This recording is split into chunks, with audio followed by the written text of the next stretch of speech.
Jean chapitre 4.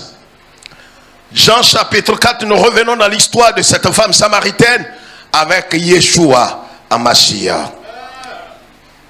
Nous avons vu l'histoire de cette femme, Jean chapitre 4. Nous lisons le verset 11 et nous sautons pour aller au verset 28. Nous lisons la parole de Dieu. Seigneur, lui dit la femme. Seigneur, lui dit la femme, tu n'as rien pour puiser et le puits est profond. C'est vrai. D'où aurais-tu donc cette eau vive? Voici la question. Lève la tête. Et nous avons compris l'esprit de ce message depuis dimanche dernier. Dis Amen. Dis Amen encore. Je dis laisse ton frère dire Amen de tout son cœur. La femme pose la question à Yeshua. Vous savez, frères et sœurs, quand vous ne savez pas avec qui vous avez affaire, alors vous allez vous débattre tout seul. Je veux que tu comprennes et que tu saches celui avec qui tu marches. La femme ne savait pas véritablement qui était en face d'elle. Elle pensait avoir affaire à un autre concubin. Dis, c'est quoi ça? Parce qu'elle en avait eu 5. Et le dernier avec lequel elle était n'était pas son mari. Alors elle voit quelqu'un en plein midi, fatigué, épuisé, lessivé, qui est arrêté au bord du puits. Elle a trouvé Jésus là. C'est pas Jésus qui l'a trouvé. Frère, je vais dire à quelqu'un, écoutez, ce n'est pas vous qui allez trouver Jésus. C'est Jésus qui va vous rencontrer. C'est un mystère. La Bible déclare qu'il est venu chercher et sauver. C'est celui qui cherche là, c'est celui-là qui trouve. Il t'a cherché et il t'a trouvé. Que son nom soit béni. Je sais que quelqu'un est en train d'aller avec nous, il comprend l'esprit. Vous savez, il demande à Jésus, asseyez-vous, asseyez-vous. Il demande à Jésus une chose importante. Écoutez-moi bien. La Bible dit, cette femme, elle était sincère. Mais qu'est-ce qu'elle dit à Jésus? Elle dit Seigneur, elle dit bien curios, qui veut dire Seigneur. Maître, elle confesse de sa bouche que Jésus est Seigneur. Elle reconnaît la seigneurie de Jésus-Christ. Elle reconnaît la toute-puissance. J'ai dit de lever la tête s'il te plaît. Ne promène pas les regards. Regarde ici s'il te plaît. Je reviens encore sur cette histoire de dimanche dernier. Pourquoi? Parce que nous voulons aller dans une profondeur. Pour que tu comprennes que la marche chrétienne n'est pas superficielle. Tous ceux qui seront vaincus et qui n'auront pas la certitude et les éléments nécessaires pour achever la course, c'est ceux qui restent toujours à la surface. Ils ne vont pas en profondeur avec Dieu. La Bible dit que la femme a eu l'audace de dire à Jésus, Seigneur, tu veux bien me donner de l'eau parce que je t'ai refusé de l'eau, alors toi tu veux puiser de l'eau toi-même. Mais malheureusement je constate que tu n'as pas de code. Alléluia. Comment est-ce que tu peux dire à Dieu tu n'as rien? Fais ça, pardonne-moi Seigneur. Tu ne peux pas dire au Seigneur tu n'as rien. Seigneur, quand tu regardes ma situation, quand tu examines ma vie, quand tu me regardes Seigneur, et quand tu regardes ma situation, la situation dans laquelle la société m'a placé, les circonstances m'ont placé, la nature m'a placé Seigneur, comment est-ce que tu vas t'y prendre pour me délivrer de cette situation? Je sais que tu peux tout. Je sais que tu es le Fils du Dieu vivant. Je sais que tu es l'alpha et l'oméga.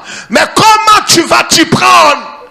Je ne vois rien dans tes mains qui soit à mesure de me délivrer, de me libérer, de m'affranchir. Voici l'attitude de plusieurs. Seigneur, je reconnais que tu es Seigneur. C'est pourquoi tous les dimanches matins, les mardis, les vendredis, je viens en ta présence pour t'invoquer et t'adorer, Seigneur. Mais pour ce qui est de ma libération et de mon salut, je me demande comment tu vas faire parce que je ne vois rien dans tes mains. La femme, elle ne savait pas qui était en face d'elle. Regarde, ton attitude va changer quand tu vas le connaître. La Bible dit, mon peuple périt par manque de connaissance. Ça veut dire qu'on peut marcher avec Jésus sans le connaître véritablement. C'est pourquoi vous voyez, notre attitude, notre caractère, notre façon de faire est révélée véritablement par notre niveau de connaissance de Jésus.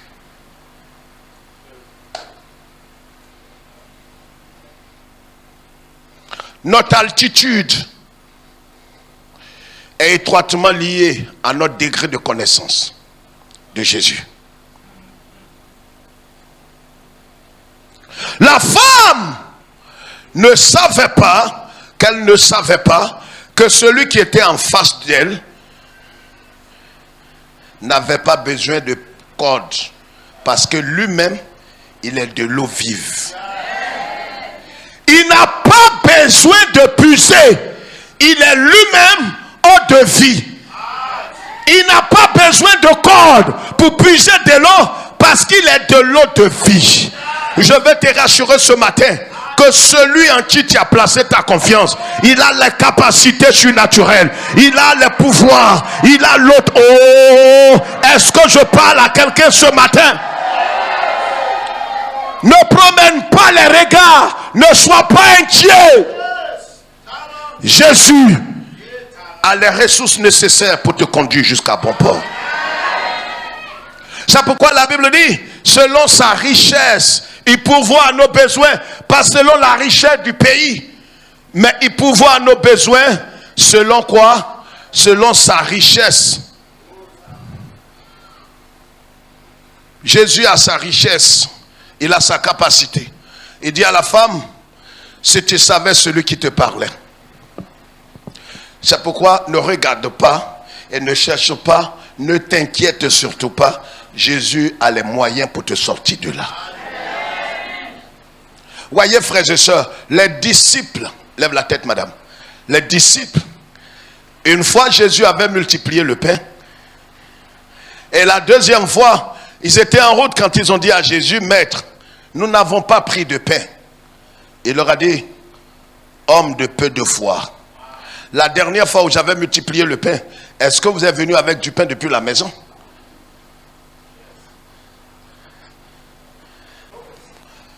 La parole de Dieu déclare que la femme ne savait pas à qui elle avait affaire. Mais quand Jésus a révélé son cœur, Jésus a étalé l'état de son cœur. Quand le Seigneur lui a dit une chose importante pour lui dire, je suis le don de Dieu. Tu as cherché les dons partout, mais je suis le don de Dieu. Et moi, je suis capable de te donner de l'eau de vie. Elle a dit, maître, si ça n'est ainsi, donne-moi de cette eau afin que je ne vienne plus moi seul au puits. Je suis fatigué de me promener au puits moi seul. Tu sais ce que je vis et tu connais la vie que je mène. Ça fait que je ne peux pas venir en groupe avec les femmes du village. J'ai brisé beaucoup de foyers. J'ai séduit beaucoup de maris. J'ai brisé beaucoup de cœurs. Je ne peux pas me permettre de venir au puits avec ces femmes. Je sais que ma vie est devenue pratiquement comme de la boue. Donne-moi cette eau afin que je ne vienne plus ici, Seigneur.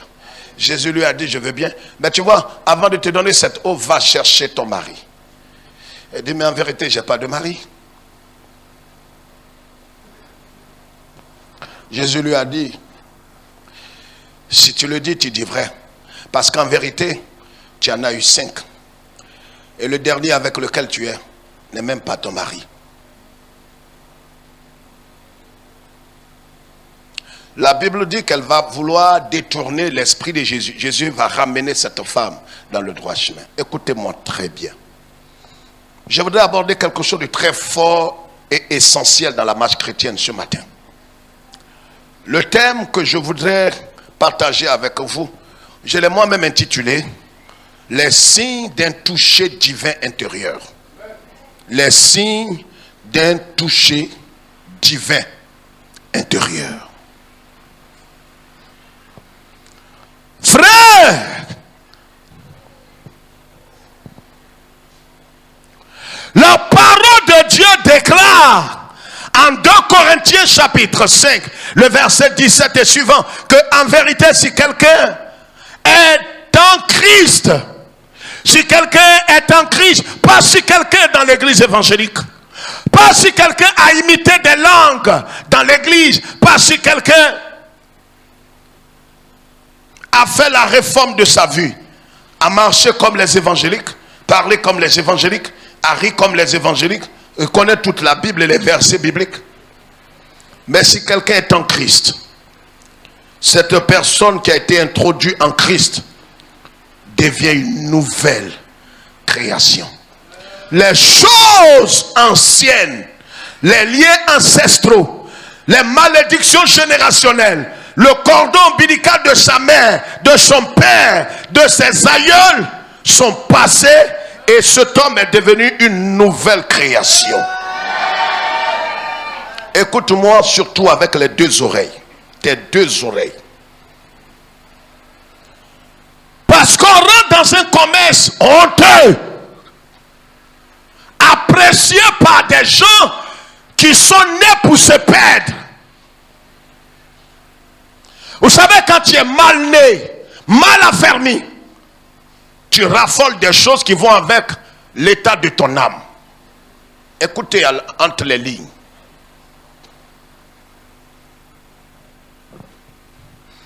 Cette femme, qui était une femme de mauvaise vie, une femme perverse, une femme ignoble, une femme adultère, une femme qui a pris tout son temps à séduire le mari des gens.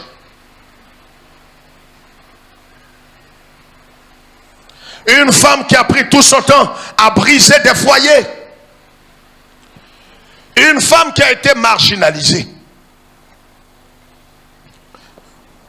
Et c'est pourquoi même dans nos traditions, vous n'allez pas voir une femme seule comme ça aller au puits, parce que quand vous allez puiser, il faut forcément une autre femme pour vous charger. Mais vous voyez la vie de cette femme et l'état de cette femme, c'est que c'est vers midi, la 6e heure, et qui correspond à midi. C'est à midi qu'elle va au puits, elle seule, pour aller puiser de l'eau. Elle est certaine qu'à cette heure, toute bonne femme, soit elle est au champ, toute bonne femme, soit elle est en train de cuisiner, faire le repas de midi, ou toute bonne femme est en train de vaquer à d'autres occupations, mais aller puiser de l'eau en plein midi, tu vas aller comment? Et qui est-ce qui va te charger? Écoutez-moi bien ce matin. Vous savez, il y a des signes qui ne trompent pas. Aujourd'hui, l'église évangélique est perturbée, est dans la confusion. Parce qu'on a pris des gens qui véritablement n'ont pas expérimenté un toucher divin intérieur.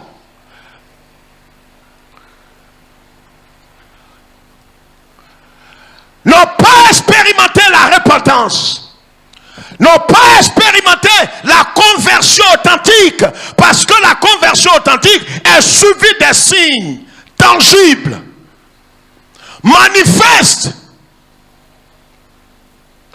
L'église peut être remplie des gens qui ont un vernis évangélique, mais à l'intérieur ce sont des ossements desséchés. C'est pourquoi l'apôtre Paul a posé la question aux Corinthiens: examinez-vous vous-même, examinez votre cœur, examinez votre pensée. Est-ce que vous avez la certitude que vous êtes né de Dieu? Est-ce que vous êtes sauvés? Épargnez-moi des chants du genre on m'a dit que je suis sauvé. C'est pas sage et intelligent de dire ça. Est-ce que toi-même tu as reçu le témoignage du Saint-Esprit que tu es sauvé? C'est très important. Sur le tôt ou tard, tu seras un problème pour toi-même.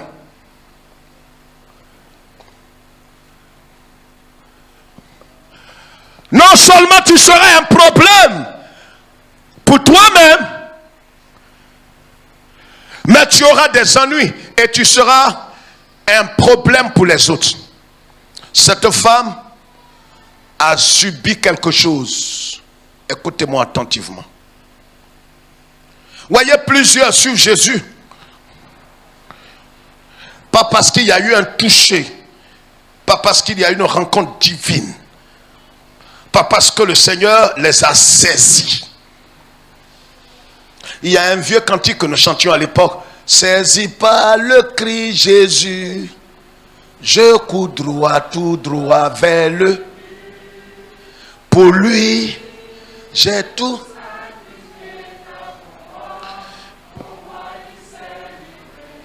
Ce cantique, on ne le chante plus parce que ça n'a pas sa raison d'être. Quels sont ceux qui ont été saisis? Non, c'est eux qui ont saisi le pan de Jésus pour avoir quelque chose. Mais est-ce que Jésus les a saisis? Parce qu'en vérité, le Seigneur connaît ceux qui lui appartiennent. Levez la tête, je vais confesser quelque chose. Vous savez, on s'est tous trompés nous-mêmes, particulièrement moi. Et des pasteurs évangéliques dans le grand nombre, on s'est beaucoup trompés. On a appelé des membres brebis du Seigneur lorsqu'elles n'étaient pas brebis du Seigneur.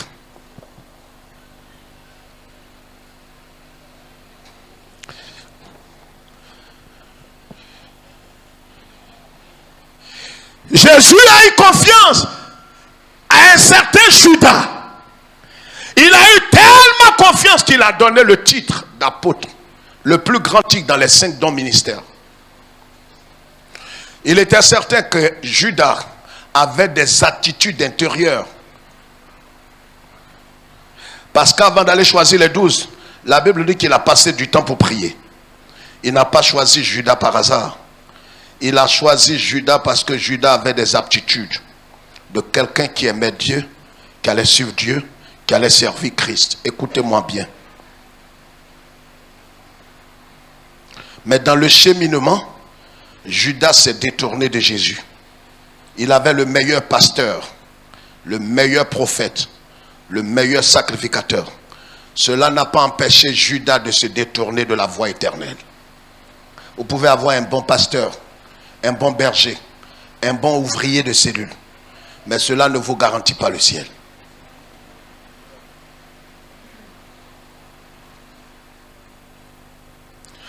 Malgré le titre d'apôtre que Jésus lui a donné, son cœur s'est détourné de Jésus.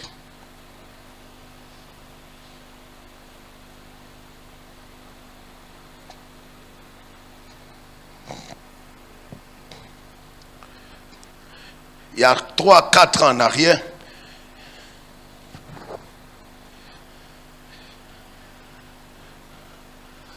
il y a des frères que nous avons considérés. Quand on a vu leur premier pas, on a vu leur marche, on a vu leur conduite, on s'est dit que celui-là va aller loin.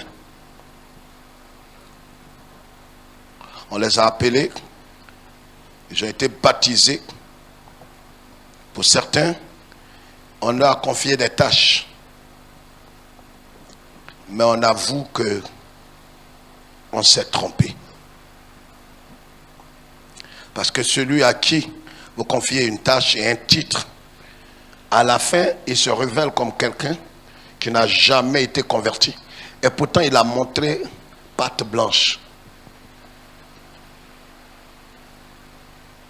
C'est pourquoi ce n'est pas le début qui compte. C'est la fin. C'est pourquoi le Seigneur dit, celui qui persévérera jusqu'à la fin, celui-là sera sauvé. Nous étions dans nos débuts. Avec notre père spirituel, on était jeunes chrétiens encore les années 80. Un monsieur était venu, il a été dans les loges. Il est venu, il s'est converti. Il est allé prendre tous les miroirs qu'il avait. On a brûlé. J'étais au nombre de ceux qu'il avait encadrés. Les années 85-86. On a brisé tous les miroirs, tous les bagues et tout ce qu'il avait. Il est allé prendre une caisse, il a apporté, on a brûlé tout. Il a envoyé une soutane. On a brûlé. Il a dit à mon père spirituel, je vais servir Dieu. Il a commencé à témoigner sa foi et à évangéliser. On l'a amené à l'école biblique. Ils l'ont formé. Il est sorti. À un certain moment, il a commencé à prêcher la parole de Dieu. Le même qui a commencé à prêcher la parole de Dieu, quelques 10 ans après, il a appelé quelques pasteurs qui ne sont pas bien formés. Il leur a dit, je vais vous révéler des secrets de prière. Des prières que je vais vous révéler, la façon de prier pour aller directement au trône. Et il a fait fabriquer des chapelets. Avec des gros grains. Il y a des chapelets de plusieurs types. Et il a appelé les pasteurs. On était encore des baptistes. Il les appelle chez lui à la maison. Il leur dit, voyez, c'est pas la magie, c'est pas du catholicisme, c'est pas la rose-croix et la... Non. Mais je vais vous enseigner des prières que vous ne devez pas montrer aux autres. Et quand vous allez prier entre minuit et 1h, vous voyez, c'est comme ça commence toujours. Regardez, discernez le temps. Ils vont vous montrer des heures. Toutes ces choses tournent autour du mysticisme. Les pasteurs là ont commencé à faire parce que celui qui leur donne les conseils là, c'est leur guide. C'est quelqu'un qui est ancien dans le ministère. Ils ne savaient pas qu'il était en train de les initier dans les loges. À un certain moment, il a rendu sa démission de l'église. À l'heure où je vous parle, il n'est plus un modèle. Il est retourné pratiquement à ce qu'il avait vomi. Frère, on peut avoir de bonnes intentions. On peut voir quelqu'un qui montre une facette comme s'il est converti. Et cette facette-là va nous donner peut-être l'espoir de lui donner une responsabilité ou un titre. Moi, j'ai eu à nommer par exemple des diacres.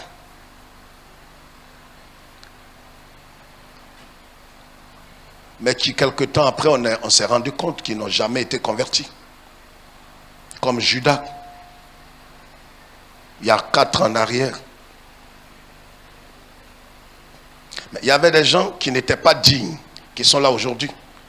Qu'on a nommés, ils ne remplissaient pas les conditions. Mais à cause de la grâce de Dieu et du destin qui était sur leur vie, nous leur avons donné la responsabilité parce que Dieu voulait décanter quelque chose dans leur vie.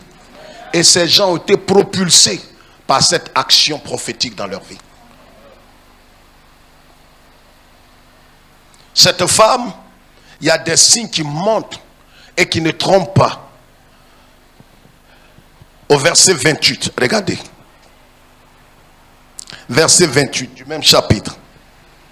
Alors, la femme ayant laissé sa cruche. La femme ayant laissé sa cruche. S'en alla dans la ville. Et dit aux gens. Venez voir un homme qui m'a dit tout ce que j'ai fait. Bien-aimé, merci bien. Après tout ce qu'elle a entendu, il y a eu quelque chose de surnaturel qui est rentré dans le cœur de cette femme. Il y a eu un bouleversement. Vous savez, quand vous rencontrez Jésus, si vous venez avec un cœur repentant,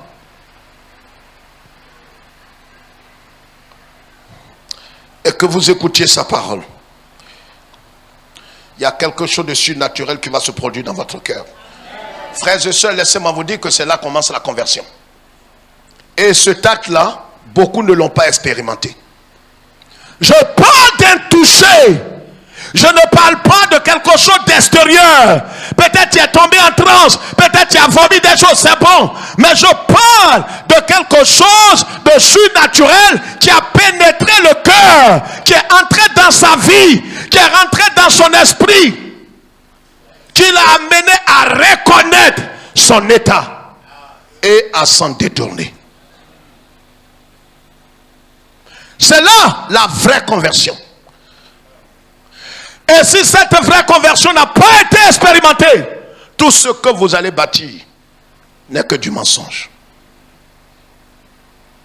C'est pourquoi ce matin, regardons-nous dans les yeux. Est-ce que tu es converti? Épargne-moi de tes titres. Je demande, est-ce que tu es converti? Est-ce que tu es né de Dieu? Est-ce que le Saint-Esprit a témoigné à ton esprit, à toi, que tu es sauvé? Peut-être qu'on s'est trompé en te donnant un titre. Pardonne-nous. Mais la chose la plus importante, est-ce que tu es né de Dieu? Est-ce que tu hériteras le royaume des cieux? La femme a reçu un toucher intérieur. Un toucher divin dans son cœur. Regardez la première, je vais vous souligner 4 choses. La première chose, allons-y très vite. La première chose qui va se produire, elle laissa sa cruche. Écris ça. Elle laissa sa cruche. Mais elle était venue au puits avec sa cruche. Et sa cruche avait de la valeur. Parce que c'est avec sa cruche qu'elle va puiser l'eau. Peut-être qu'elle était venue puiser de l'eau pour aller cuisiner pour son concubin, son dernier là. Peut-être.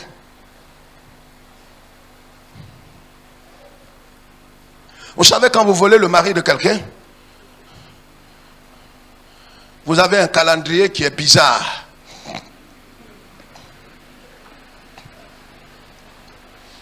Quand tu es une voleuse de mari, au moment où tu attends que la titulaire quitte avant d'envoyer des SMS, tu attends peut-être que la titulaire soit au champ pour poser ses actes. C'est indigne d'une femme. Cette femme adultère,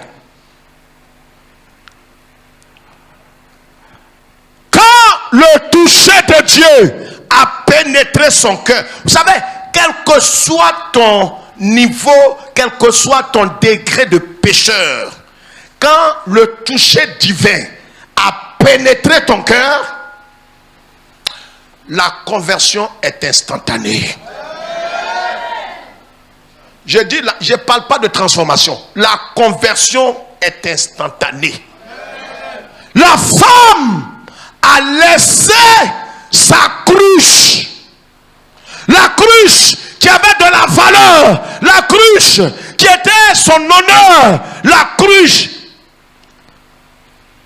avec laquelle elle est venue pour puiser de l'eau, peut-être pour aller nourrir son concubin, pour aller préparer. Pendant que tout le monde est au champ, c'est là qu'elle prépare. Elle a laissé tout ça. Parce que il n'est plus question de préparer pour quelqu'un encore. Sa vie vient d'être délivrée. Quelqu'un me suit ce matin. Il n'est plus question d'aller préparer pour quelqu'un. Elle a laissé la cruche. C'est le signe qui ne trompe pas que quelque chose s'est passé dans la vie de cette femme qui était de mauvaise vie. Une femme adultère, une femme indigne, une femme briseuse de foyer. Elle a laissé cruche. C'est le signe du renoncement. Ce qui avait du prix, de la valeur, c'est ce que Jésus a dit. Si quelqu'un veut me suivre, si quelqu'un veut marcher sur le chemin étroit, si quelqu'un veut marcher dans mes pas, qu'il renonce à lui-même et au symbole qui le caractérise. La cruche caractérisait la vie de cette femme. Elle a abandonné la cruche. Toi, tu as abandonné quoi? Elle a abandonné la cruche. En abandonnant la cruche, elle a renoncé à ce qui avait de la valeur à ses yeux. Elle a renoncé à son honneur, à sa gloire. Elle a renoncé à sa vie. Elle a renoncé à sa volonté propre. Parce que son plan, ses projets, c'était de venir puiser de l'eau. ce n'était pas de laisser sa cruche. Vous savez, quand la conversion est authentique, il y a des signes qui ne trompent pas. Il y a des signes qui ne trompent pas que celui-là est converti. C'est radical. C'est instantané. Elle a laissé sa cruche. À quoi as-tu renoncé? Qu'est-ce qui avait de la valeur que tu as renoncé? Elle a renoncé à sa vie, à son honneur, à sa gloire, à quoi d'autre encore? À ses projets, à sa planification. Elle a renoncé à tout. Moi, j'ai donné ma vie à Jésus. J'ai donné ma vie à Jésus. Tu as donné ta vie à Jésus et tu as renoncé à quoi? Il y a encore des choses sous ton lit.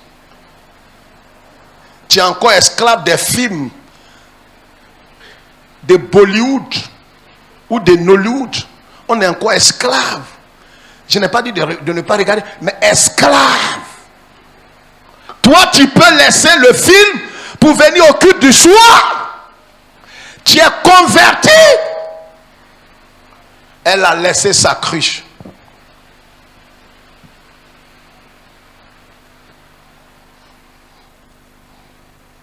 Il y a des gens ici qui n'ont rien laissé.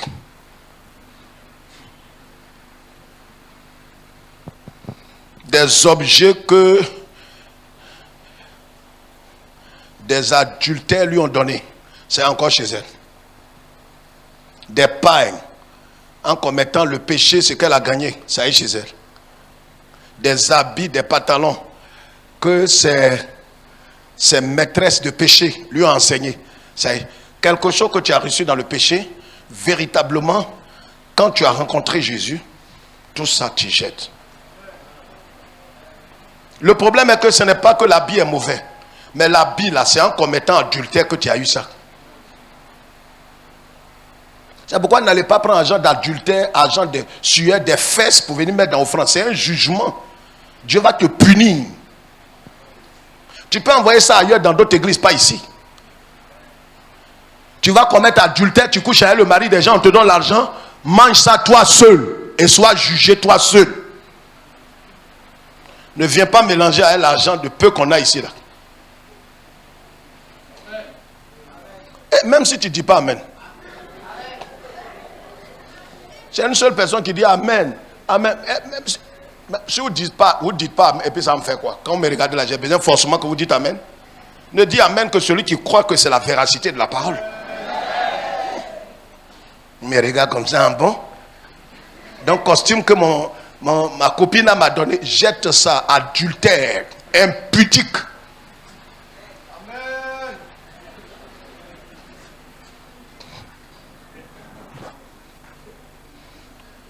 La Bible dit, tu mangeras à la sueur.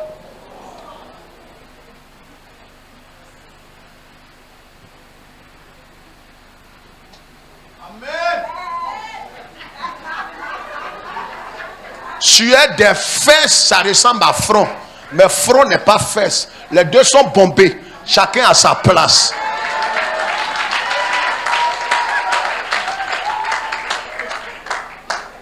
C'est sueur d'ici là. On dit d'envoyer l'argent. Mais pour ici là, mange-toi et tes enfants, ton mari et ta femme. Il y a jugement et malédiction derrière. Ailleurs, on vous dira l'argent n'a pas d'odeur. Ici, l'argent a odeur. La femme a laissé sa cruche. Elle a renoncé à elle-même, renoncé à sa vie, renoncé à son honneur, renoncé à sa dignité. Renonce à toi-même. C'est le premier pas qu'il y a eu un toucher divin. C'est pas non, je suis venu prendre ma guérison. Je suis venu parce que l'église évangélique est tordue aujourd'hui, en grande partie. On a des gens remplissant l'église, mais on ne sait pas s'ils sont convertis ou pas. Elle a fait quoi? Aidez-moi. Elle a laissé. C'est quoi? Synonyme de quoi? De renom à tout ce qui a valeur à son nom, à sa gloire, à sa volonté, à son confort. Moi, quand on dit comme ça que dimanche après le culte et qu'on a cellule encore, moi, je ne sais pas quoi. Je ne sais pas. Les gens ne laissent pas un peu le temps aux gens quand même de se reposer.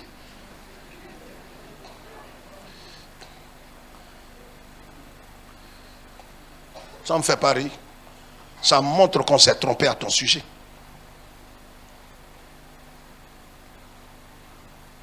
On s'est vraiment trompé.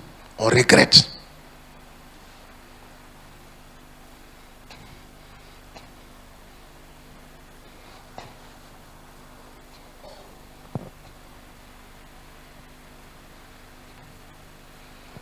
Deuxième chose que la femme va faire. Quand elle a laissé sa cruche, qu'est-ce qu'elle a fait? Verset 28. Elle est allée dans la ville. Verset 29. Elle dit, venez voir un homme.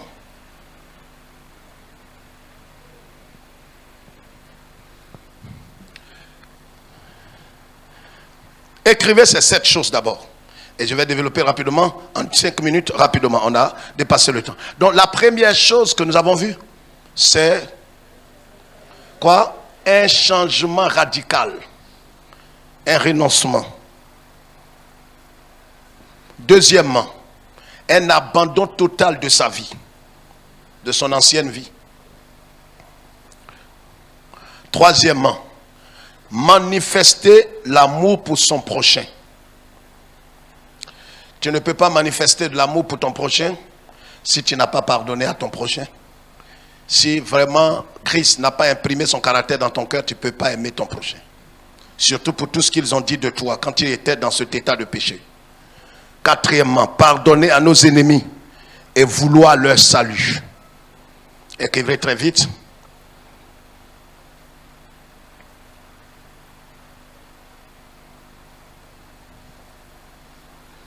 Cinquièmement, libérer de la honte, la timidité et la culpabilité.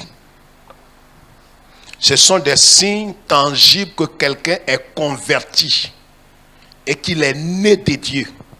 Je ne parle pas de voiture, de maison, d'extérieur qui est pimpant, non. Peut-être qu'il n'a même pas à manger. Mais si vous voyez ces signes dans sa vie, c'est qu'il est sauvé. Sixièmement,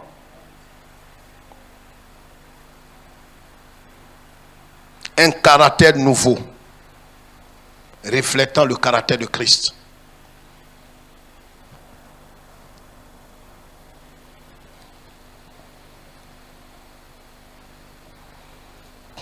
Septièmement, témoigner Christ partout sans attendre.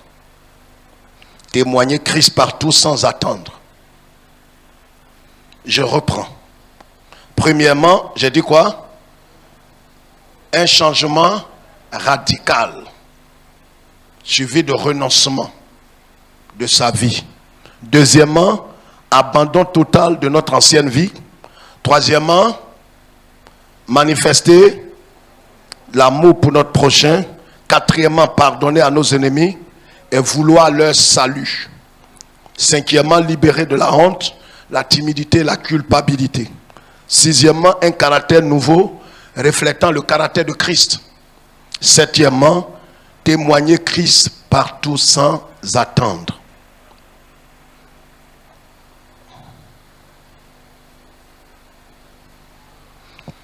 Au verset 28, 29, la parole dit, elle est allée voir ses hommes.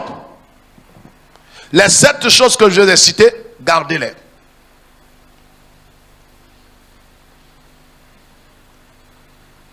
Dans ce deuxième point que nous voyons ici, elle est allée vers ces hommes-là. Elle alla à la recherche des autres. Après avoir subi ce toucher divin, le renoncement véritable, elle a laissé sa cruche. Elle est allée dans la ville. Regardez ici, frères et sœurs. Quelque chose s'est passé en elle avant d'aller au village. Elle ne peut pas se permettre. La femme qui s'est cachée pour aller au puits ne peut pas se permettre d'aller se présenter aux villageois si quelque chose ne s'était pas passé dans son cœur. Vous savez pourquoi est-ce que, malgré la mobilisation et la... Levez la tête quand je dis ces choses. Vous savez pourquoi vous allez pousser des gens à aller évangéliser? Et ils n'iront jamais douter de leur salut. Je vous donne l'autorisation aujourd'hui. Ne croyez pas à leur conversion. Quand une personne est sauvée et qu'il y a eu un toucher divin dans son cœur, on ne le pousse pas, on ne le contraint pas, on ne le force pas. Vous voyez des gens qui se moquent d'eux-mêmes et qui se trompent.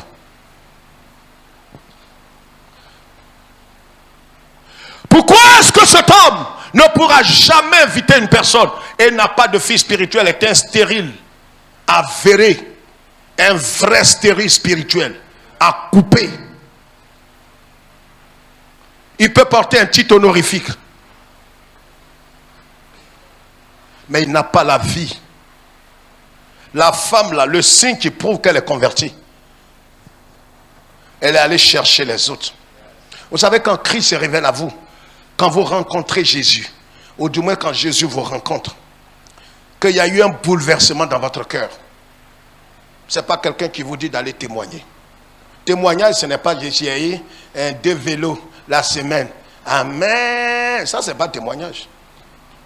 Témoigner Christ, c'est aller dire aux autres ce que vous étiez et ce que vous êtes devenu. Amen.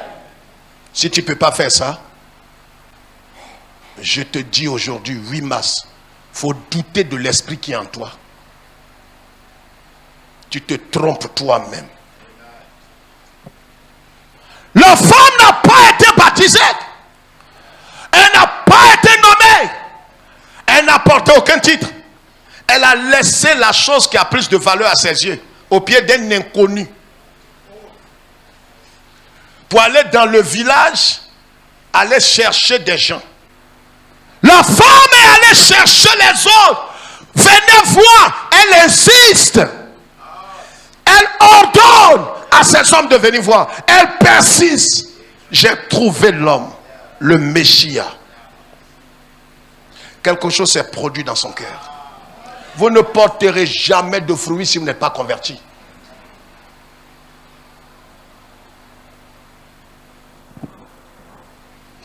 Jamais.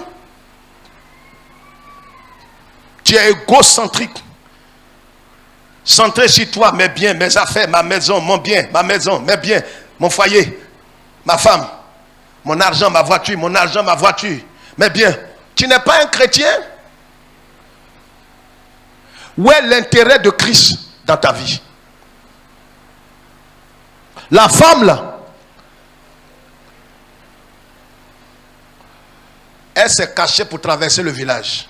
Mais tellement la conversion est authentique, elle allait se présenter dans tout le village. Vous savez, quand vous êtes converti, il n'y a plus de timidité. Il y a plus, parce qu'elle soit elle, le mari des gens, elle est caractérisée par la culpabilité. Elle est délivrée. Malgré tout ce que les gens vont dire, ça ne lui dit plus rien. Ce n'est que son passé. Elle sait qu'elle a rencontré l'homme de Galilée qui a changé sa vie, qui a... Oh. Tu n'as pas honte d'aller dans ton quartier. On dit, mais voilà ceux qui brisaient le foyer. Oui, c'est vrai. Tu n'y pas. Tu dis, c'est vrai. Je sortais avec le mari des gens.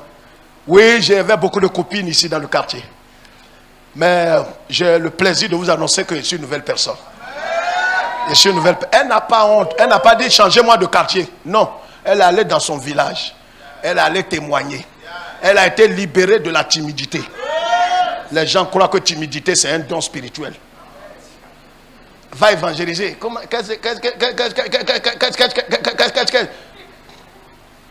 Tu n'es pas loin d'être un menteur. Tu mens sur ta conversion. Voici une femme qui était timide. Voici une femme qui était culpabilisée. Voici une femme qui était enrôlée par la honte du péché. Parce qu'elle a brisé les foyers dans le village.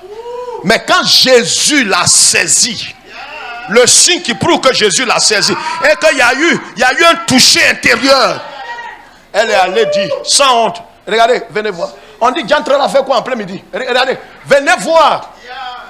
Moi, quand vous voyez, l'homme que j'ai rencontré a révélé toute ma vie. Vous m'avez dit ici était Diantra. Je n'ai pas reconnu. Le Messie m'a révélé. Je l'ai reçu. Je n'ai plus honte. Oui, je volais, je buvais du sang. Je suis mal libéré. Tu n'as pas honte de témoigner. Tu n'as pas honte de dire ce que tu étais et de souligner ce que tu es devenu. Tu n'as pas honte. Pourquoi vous voyez des gens ici, gaillards, costauds, vieux? Tu as combien de brebis? Non, rien. Ah, le titre que tu portes là? Demandez-lui s'il est vraiment converti. Les convertis portent des fruits dignes de la repentance.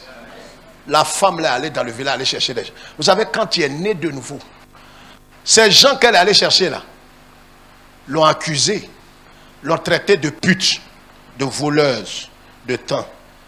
Mais pour aller les chercher, pour les amener à Christ, il faut les avoir pardonnés. Donc ça veut dire que quand quelqu'un est converti, le signe, c'est qu'il a pardonné.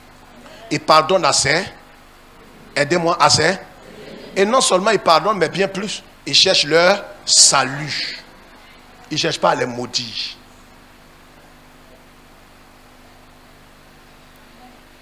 Demande à celui qui est assis à côté. Demande-lui, est-ce que tu es converti?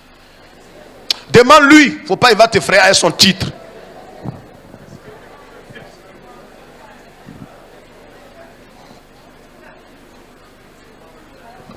Elle est allée chercher des gens qu'elle évitait. Il y a des gens que vous évitez dans la vie. Vous les évitez à cause de l'état spirituel. Vous ne voulez pas les rencontrer. Mais quand Jésus vous rencontre et vous saisit, il y a des tontons, des tantis, des mamans. Tu as fait tellement de vilaines choses dans le quartier, dans ton service. Tu retournes là-bas. Tu leur dis que Dieu soit avec vous. On dit, toi ici. Il dit, oui, je suis venu, patron. C'est pour vous dire que j'ai fait tellement de conneries ici. Alors, je suis venu réparer toutes ces choses. Hein? Odette, j'ai beaucoup brisé ton foyer. Je demande pardon publiquement. Oui, patron, j'ai sorti avec Odette. Mais c'est fini aujourd'hui. J'ai tout laissé. J'étais méchant. J'étais mauvais. Et le diable a détruit ma vie. Je vous demande pardon aujourd'hui. Patron, j'avais oublié de te dire que les 4 paquets de rames qui avaient disparu à l'époque, c'est moi qui les avais volés. Et je voudrais que vous enlevez ça dans mon salaire. Parce que la vraie conversion est suivie de restitution. Il y a des gens qui ont volé, qui sont ici. Et qui sont encore à ces choses. Ça, quand il était païen, c'est là qu'il a pris ça. Va restituer aujourd'hui. Même si on doit te punir, va qu'on te punisse. Amen. Je parle à quelqu'un. Je parle à quelqu'un. Si tu es converti, dis-moi Amen. Elle est allée chercher les autres. Le troisième signe ici, c'est qu'elle est caractérisée par un caractère nouveau qui lui donne de dominer la situation. La honte, la timidité, la rancune, un pardon sincère.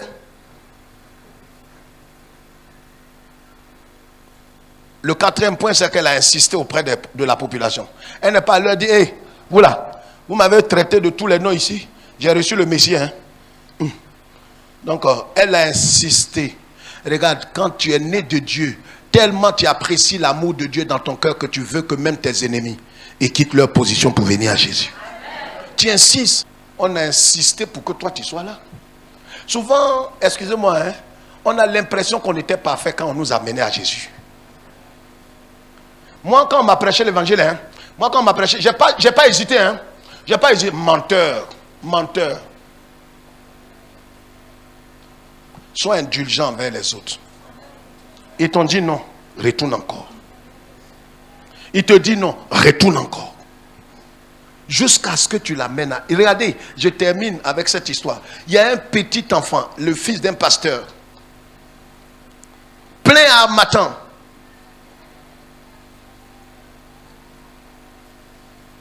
Il a dit à son papa, c'était même pas à matin, saison pluvieuse. Et il a dit à son papa, son papa lui a dit, demain on va aller évangéliser. Donc le petit s'est habillé, il a pris les brochures. Le lendemain, une grande pluie. La pluie cesse, mais la rosée qui tombe là est énorme. Le petit a insisté auprès de son papa pour dire, papa, alors il dit, non, le temps n'est pas beau. Il dit, papa, tu as dit hier qu'on doit évangéliser. Allons, on va évangéliser, papa.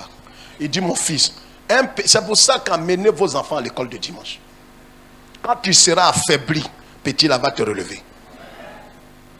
Il a dit à son papa pasteur, papa, tu as donné ta parole, allons évangéliser. Son papa pensait que l'enfant était en train de jouer. Il a dit non papa, tu as dit hier, allons on va évangéliser. Il a commencé à pleurer. Il dit, ah, tu es au sérieux? Mais regarde le temps. Il dit, papa, donne-moi ta bénédiction, je vais partir. Un petit de 9 ans. Il est allé, il a pris la brochure et il a distribué aux gens dans la rue. Voyez, frères et sœurs, le plus grand bonheur, ce n'est pas de partager sur le bonheur. Le petit, il est allé distribuer les brochures. Il a fini de distribuer. Derrière la brochure, il y avait l'adresse de l'église. Il passait devant une maison quand le Saint-Esprit a parlé au cœur de l'enfant. Il lui a dit, entre dans cette maison. La maison était fermée. Le petit, il est allé, il a tapé, sonné, personne n'ouvre. La voix lui dit, reste sonne. Il a sonné, personne n'ouvre. Il dit, m'en vais. En partant, le Saint-Esprit lui a dit, retourne. Va sonner encore. Il a sonné, maintenant il tape avec sa main. Vous savez, les enfants, quand ils sont nerveux.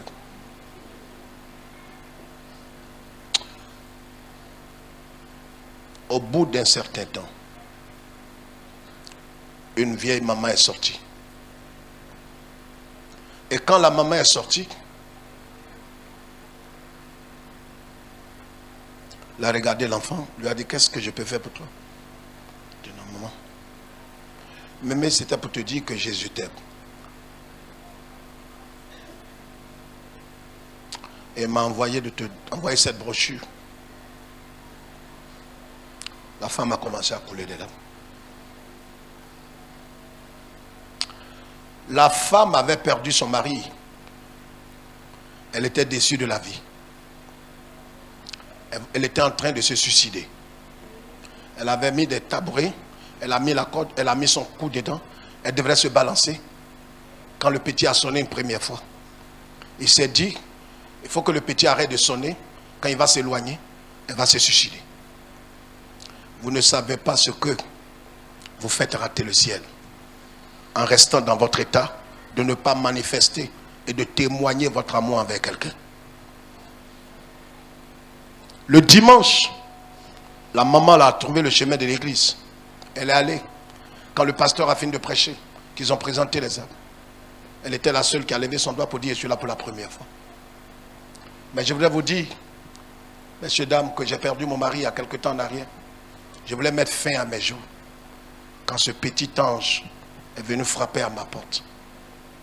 Son papa est allé vers son fils, il l'a pris dans ses bras, il a commencé à pleurer pour dire, mon fils était poussé par l'Esprit de Dieu.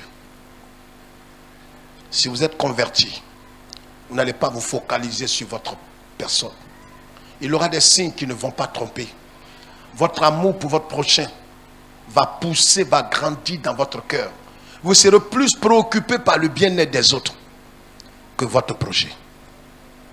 Baissons la tête.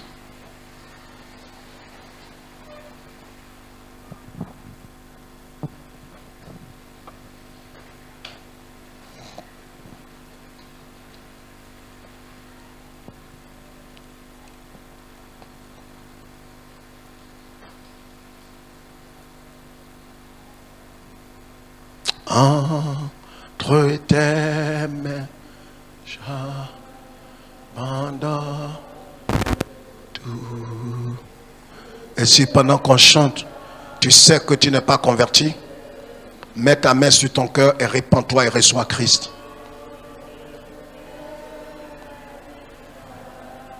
Personne, Seigneur, n'en reprend de rien. Oui, prends.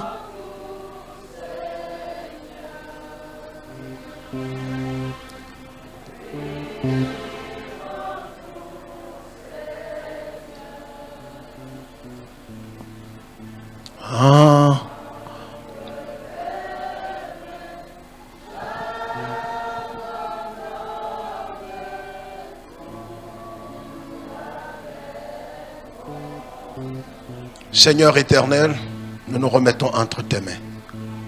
Je prie afin que, Seigneur, nous revenions dans des bases fondamentales. Les signes tangibles d'une conversion authentique. Si quelqu'un, après avoir entendu ce message, n'a pas la certitude de son salut, nous te prions, Saint-Esprit, d'agir dans son cœur jusqu'à son salut. Donne-nous, Seigneur, car l'Église est dans la tourmente et la confusion. Les chrétiens nominaux ont envahi l'Église. Et aujourd'hui, avec des théologies, la psychologie, nous voulons, Seigneur notre Dieu, retourner à la conversion vraie. Donne-nous d'expérimenter ces choses.